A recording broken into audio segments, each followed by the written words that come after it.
I'm Bob Ray Sanders here with Cynthia Allen for another edition of Taking Sides. And this time the subject is Rick Perry and his indictment on 2 counts.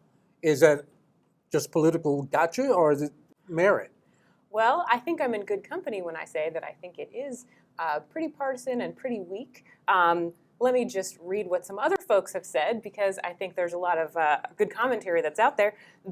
Mark Halperin on MSNBC said, "This is the stupidest thing I have seen in my entire career." The New York Times editorial board said, "This is the product of an overzealous prosecution." Jonathan Chait of New York Magazine said it's far-fetched, flimsy, and unbelievably ridiculous. And David Axelrod called the indictment sketchy. So I think there are a lot of folks out there on both sides of the aisle who think that this is bad legal precedent. This is partisan politics, and this isn't how political disputes should be resolved. Well, first of all, I mean, while I respect some of those people you just quoted, I mean, I don't think they know what they're talking about. I don't think we know all of the facts yet in this case, and I think we'll hear more.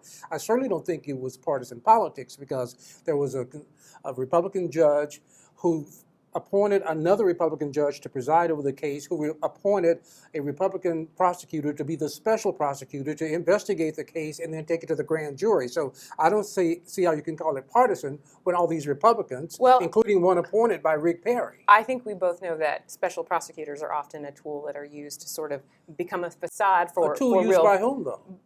By both sides, by both Republicans and Democrats. I mean, in this case. Well, the complaint that originated this case came from a liberal partisan group that didn't particularly like Rick Perry. And again, I don't know if they're partisan or not, but there's a group of people in Austin, including Rick Perry and the Republican and the legislator, who did not like the Austin prosecutor who was over the public integrity unit. I mean, they did not like her. They did not like that unit. The Austin DA who did what? Because the facts in this particular case with regard to the district attorney Lemberg are not sympathetic. Okay, and what did she do?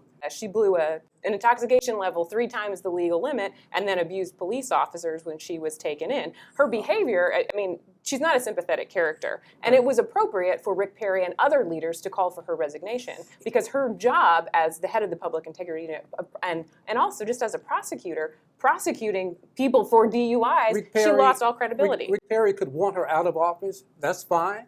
Rick Perry could even veto things. I mean, that's in his power. Rick Perry does not have the power, or should not have the authority to try to force an elected official out of office. Well, but that should be left to her constituents. He didn't force her out of office because she's still in office. He tried to blackmail her, basically. He didn't blackmail her because everything was out in the public, and even legal experts say that this is a really thin case on that particular ground. But we don't know that everything was out in the public. But I will agree with you to the point that it was boneheaded for Perry to conflate the two things, right? Okay, so Perry did something wrong. He's completely within his rights to call for her resignation. He's also completely within his rights and constitutionally sound to veto and to veto the line item veto. And the legislator could have overridden it if they'd wanted to, which they didn't. But my point is, it was boneheaded, it was barbarically political, but was it criminal? No, and I think the case is going to get thrown out. Well, again, and that may happen, but I think it's up for a judge and a jury to decide whether or not this goes forward.